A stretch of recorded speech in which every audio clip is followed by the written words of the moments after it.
जय श्री हरि। आप सबका एक बार फिर से हार्दिक स्वागत है। आज हम सुनेंगे छठ पूजा के तीसरे दिन की कथा। छठ पूजा के तीसरे दिन को संध्या अर्घ या पहला अर्घ कहा जाता है। इस दिन की पौराणिक कथा और महत्व बहुत विशेष है। तो आइए पूरी श्रद्धा के साथ कथा को श्रवण करते हैं। छठ पूजा के तीसरे दिन संध्या अर्घ की विस्तृत कथा। बहुत समय पहले एक राजा थे, राजा प्रियव्रत। उनकी पत्नी का नाम था मालिनी। राजा बहुत धार्मिक, दयालु और प्रजा वत्सल थे, लेकिन उनके जीवन में एक बड़ी कमी थी। उनके कोई संतान नहीं थी।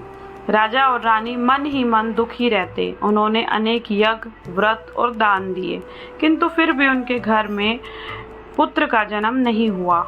कई वर्षों के पश्चात उन्होंने संतान प्राप्ति के लिए एक विशेष यज्ञ करवाया। यज्ञ के प्रभाव से रानी गर्भवती हुई और 9 महीने बाद एक पुत्र का जन्म हुआ, परंतु दुर्भाग्यवश वह बच्चा मृत पैदा हुआ। यह देखकर राजा रानी शोक से चूर हो गए। रानी मालिनी दुख में इतना रोई कि उन्होंने अपने जीवित रहने की इच्छा भी त्याग दी। तभी प्रकट हुई सूर्य देव की बहन देवी षष्ठी, छठ मैया। जब रानी रोते हुए प्राण त्यागने वाली थी, उसी समय आकाश में दिव्य प्रकाश हुआ और एक सुंदर तेजस्वी देवी प्रकट हुई। उन्होंने कहा, हे रानी, मैं देवी षष्ठी हूँ। मैं ब्रह्मा जी की मानस पुत्री हूँ और समस्त बालकों की रक्षक तथा संतान देने वाली देवी हूँ।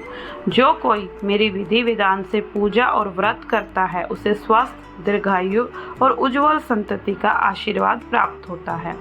देवी षष्ठी ने रानी से कहा कि यदि वे पूरे समर्पण, शुद्धता और निष्ठा से व्रत रखें तो उन्हें संतान सुख प्राप्त होगा। रानी ने देवी से व्रत की विधि बताने का आग्रह किया। देवी ने उन्हें रूपवास, स्नान, उपवास और सूर्य देव को अर्घ देने की विधि बताई, जिसे आगे चलकर छठ व्रत कहा जाने लगा।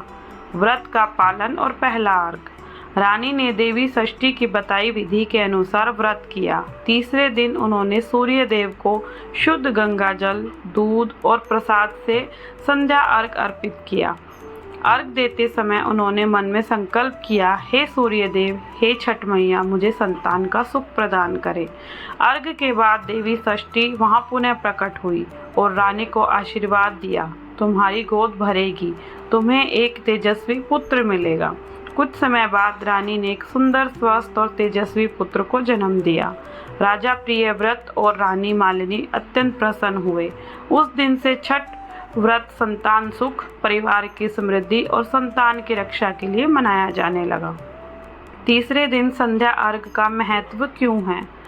सूर्यास्त के समय अर्घ सूर्य की उपासना का सबसे पवित्र समय माना गया है।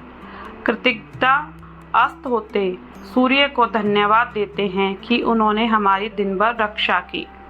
परिवार की मंगल कामना व्रती अपने परिवार की सुख, समृद्धि और संतान की उन्नति की कामना करते हैं। छठ मैया कृपा इस दिन देवी आशीष देती है और मनोकामनाएं पूर्ण करती है। संध्या अर्घ में क्या किया जाता है? व्रती पूरे दिन निर्जल उपवास रखकर शाम को घाट पर जाते हैं। डूबते सूर्य को गंगा जल, दूध, कच्चा दूध, सिंदूर, चावल और ठेकुआ से अर्घ देते हैं। बांस की सूप में प्रसाद लेकर सूर्य को अर्पित किया जाता है। व्रती पूरी रात जागरण कर भजन कीर्तन करते हैं। तो ये थी छठ पूजा के तीसरे दिन की संध्या अर्घ की कथा। तो आशा करती हूँ कि आप सबको इस कथा से प्रेरणा मिली होगी।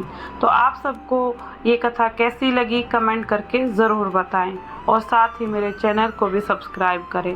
तो आप सभी को छठ पूजा के तीसरे दिन की ढेरों शुभकामनाएं। राधे राधे, जय श्री हरि।